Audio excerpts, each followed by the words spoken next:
Thank you for having me here today. I'm Belinda, so I'm a medical oncologist and also a clinical researcher at the Water and Liza Hall Institute. I'm going to talk to you today about the fourth revolution. So Klaus Schwab, who is the founder of the World Economic Forum, describes four revolutions that have really shaped our world. The first revolution is the Industrial Revolution, where we see the use of water and steam power mechanizing production. Then we look at the second revolution, and that's the introduction of electrical power, and that's created mass production. And then the third revolution was the introduction of electronics and information technology, and that allowed us to automate production. Now we're in the era of the fourth revolution. What is the fourth revolution? This is about using digital technology and blurring the lines between physical, digital, and biospheres. The idea I'd like to talk to you today about is about integrating data. It's about taking us towards the next step.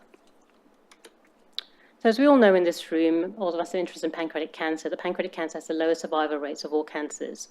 If you look at the graph in the middle, similar to the data that Charles showed us previously, that between the years 2005 and 2015, there has been no improvement in pancreatic cancer compared to all the other tumor streams.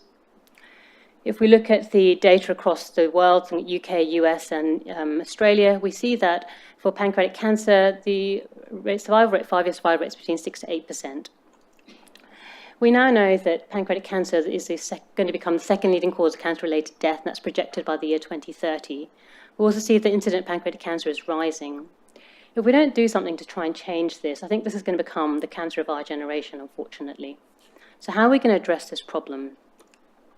So one of the ways we try to address this problem is really to understand where we are now in order to be able to move forward. We have to understand what our data is currently showing us. In order to address this, we created the Purple Translational Registry. This is a bespoke electronic database that is looking not only towards collecting clinical data, but actually to linking this with translational research. So we're currently working with about 27 cancer centres across Australia, Singapore, New Zealand to do this.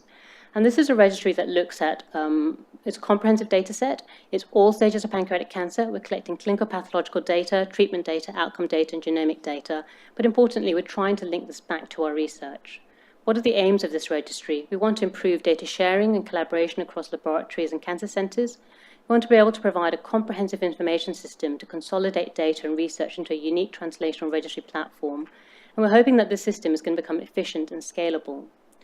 One of the things we thought about when we first designed this registry wasn't just about collecting clinical data, but we actually thought about how are we going to use this towards the future. So one of the key things we wanted to make sure is that our database can link to other registries and can link to other data sets. And I think that's a really key thing at this point in time. So Purple Translational Registry is a big data platform. What we're trying to do here is establish a solid infrastructure to build, to integrate, and to expand an analytical foundation. So we're taking EMRs, so all your data that you're currently collecting in your hospital registries, and we're putting it together into one space. We're creating actionable databases, actionable dashboards, we're using discovery data, and all of this is being built on a governance and data security platform that is provided by the BioGrid platform and technology. We're hoping that by doing this, we can unlock big data and big data insights. But what we want everyone to understand is that we're not trying to do what the other data registries are doing. We're actually doing work that's complementary. And what the data we collect can then be used to validate against other registries. So, for example, the Upper GI registry, which is very much interested in quality assurance and performance data. So these are two different types of data that we're collecting that are complementary to one another. So what I'm here to talk about, I want to talk about something called jumping the S-curve. I don't know how many of you have ever heard of this concept. It's really a business concept talking about how we drive innovation and create value creation. So many of you are probably familiar with Nokia. So this is an example. So back in the 2000s, Nokia was really the telephone company that had the market share of all the telephones we used, the mobile phones we used. But in 2007, Apple came along and introduced the Apple iPhone. And suddenly you see Nokia almost disappearing off the landscape of telephones. And what happened there was that Nokia failed to jump the S-curve. They failed to take their technology to the next level. And this doesn't happen just with telephones. This happens with everything. So we need to apply this to our medical research. It's the same thing. If we don't jump this S-curve now, we're probably going to miss that jump. This is why I'm so interested in integrating our data. It's not just about clinical data anymore. It's about bringing together our translational research with our clinical data to help us create that big data insights and be able to create those big data platforms. So it's not just for the clinicians, it's for the researchers, it's for everybody. So going back to the fact that the Purple Registry is built on the technology from the BioGrid platforms. This means that we have the governance and we already have the data security. The Purple Registry is interested in real-world data, we're interested in translational data, and we're interested in genomic data. This allows us to link with other registries which look at quality assurance and performance data. Because of the way we've built the platform, we're able to create new apps and new applications, which then would enable us to link back towards patient data or quality of life data as well. We're also able to use the registry to identify patients for clinical trials, and we're actually changing the registry at the moment. With the latest version, we can actually use the registry to run our clinical trials off the registry. So we can collect toxicity data, we can identify patients, and really I think this is trying to bring it back in and say, look, there's different types of data out there, and we need to bring them all together to make the same pieces of this puzzle together into one. So this is a bit of proof of concept of what we're trying to do. So we started this database in 2016. And since then, we're working with 27 cancer centers, and we've collected data on over 1,000 patients just this month. Alongside that, we have matched biospecimens. We're also acting as a virtual repository, so you can actually identify where all these samples are held. So we don't actually physically have to hold them in our biobank, but we know where these samples are. If you look at the picture on the right, this is what we call a Sankey diagram. I particularly like this because you're able to now look at your data and say, how are these patients presenting? What stage are they at? What procedures are they having? What treatment are they having? How many of them having neoadjuvant therapy? How many of those patients are actually getting into surgery? And how many of them having chemotherapy? So we can see the patient flow from beginning to end. This is a bit more information looking at systemic therapy. So I think this is a really nice picture. I mean, at an immediate glance, you can already see what is the most commonly used chemotherapy regimen. I mean, if you're a pharmaceutical company, this is gold. It tells you what your market share is, basically. So this is an example we've used. So the Purple Translational Registry, the idea is that we share the data across all the centers. So each center can use their own data, or they can approach other centers to work together as a collaborative effort. And this is data from one center. So we've used this from the Northern. And what we wanted to look at was pathways to diagnosis. I mean, this is a bit of a bugbear for me because we're seeing patients come through and not being able to get the diagnosis, and how many times they had to go through the process of trying to get an EUS biopsy. And I think this is a really nice project because it actually feeds very well into work that Dan is doing and Joe is going to present later on. And I think the results are a bit of a surprise to me, actually, to be honest. So what we've then found is that 51% of pancreatic patients were coming through the emergency department. They weren't being referred to their GP. They're just turning up to an emergency department with symptoms. And interestingly, so majority of patients did eventually get a successful biopsy, so 81% had successful biopsies. But we looked at the time from presentation to time of actually getting the successful biopsy. So 44% of patients were able to have a diagnosis within 4 weeks, 32% between 4 to 12 weeks, but unfortunately 24% were taking more than 12 weeks to get that diagnosis. So that's not so good. So we want to understand why this was happening. So we looked at how many patients being discussed at the MDM, and yeah, we're doing pretty well. Over 90% of the patients were being discussed at the MDM. I mean, understandably, from the cohort of the patients that we treated out to the Northern, we know that a lot of these patients are coming from the lower demographics. We also know that a lot of our patients don't speak English, and I think this is really where the problem was. So you can see at the top, if you come into the hospital and you're being investigated for pancreatic cancer and you don't speak English, the median time to actually getting an investigation that can prove that you have something in the pancreas took 30 days if you couldn't speak English, compared to 4 days if you did speak English. And then if you're looking for a positive definitive diagnosis, it took 66 days if you couldn't speak English, compared to 45 if you could. I mean, thankfully, once they actually did have a definitive diagnosis, they managed to see an oncologist within 10 days, regardless of whether they could or couldn't speak English. But I think this is really important information. It's just really an example of how we can use our databases to try and understand where we are so that we can make changes and move forward to the future. And this is just one example. I mean, we're actually supporting about 6 other projects at the moment, various different cancer centres across Victoria and Australia at the moment. But this is just one example. Thankfully, even though there was delay to diagnosis, the patient's actually still doing pretty well. So we looked at actually outcomes from treatment. We can see that the outcomes for the Northern Hospital are comparable across the cohort for the Purple Registry. I'm going to change track now and talk a little bit about our translational projects. So in the words of Hamlet, he says, there is method to this madness. So I kind of go, why are we running so many studies? Why are we trying to do so many things?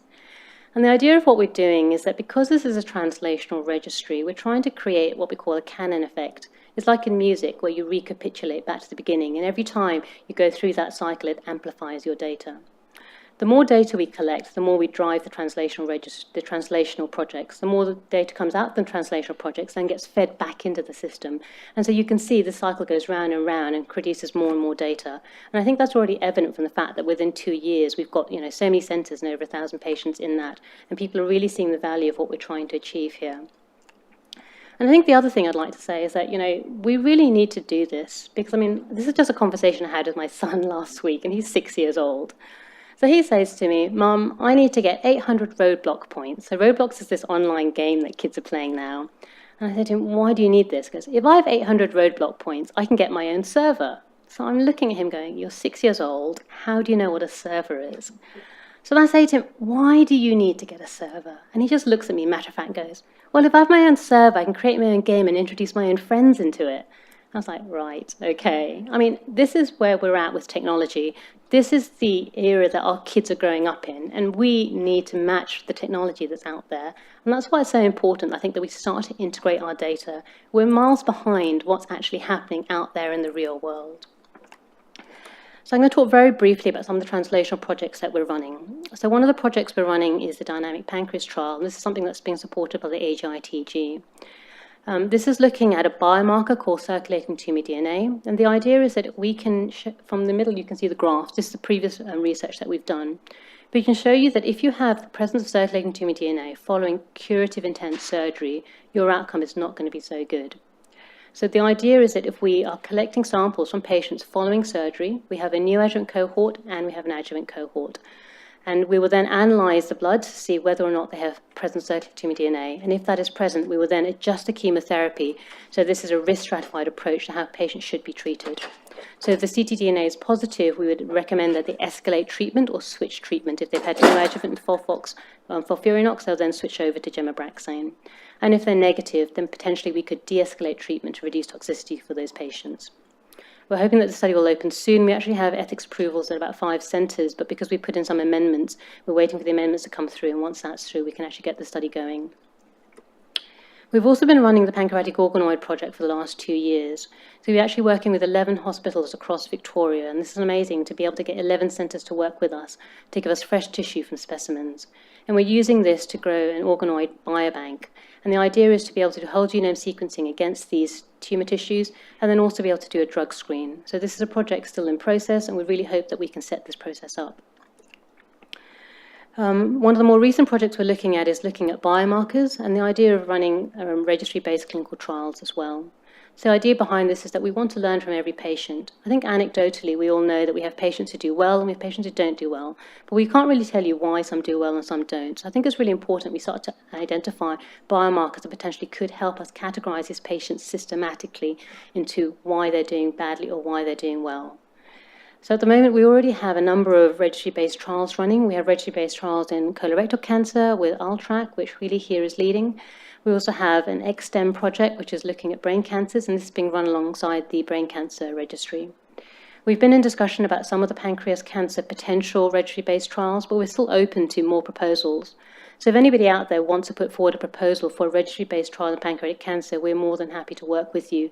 And it doesn't have to be just from a centre from the VCCC. We're happy to work with any of the centres involved with the Purple Registry to use the data we have to try and promote some sort of more work and more registry work. So the aim of the whole project really is to say, can we use the genomic data we have? Can we look at the molecular changes to really start to understand why patients are doing badly or why patients are doing well? I think it's really important that we try to understand this information, to integrate this information, and bring us forward towards the next century. I'd like to thank all the centres that are working with us. As you can see, there's a lot of people to thank. There's 27 centres that we're working with. We also need to thank all the laboratories that we're working with. So we're working with the University of Melbourne, a number of the labs at the WEHI as well. And I'd like to thank our funders. So the Philip Hemstreet Foundation is currently supporting the Purple Registry. And Pancare have recently come on this year to help support us as well. And I'd like to thank the AVNA as well, supporting the Organoid project. But I think the key message here is that we want to collaborate with as many centres as possible. We want to work together because I think, we can't address this problem with pancreatic cancer alone. We need to attack it from many aspects. We need to look at all stages of pancreatic cancer, and we need to look at many different angles. And we can only do this by working together. So we are stronger if we work together. Thank you.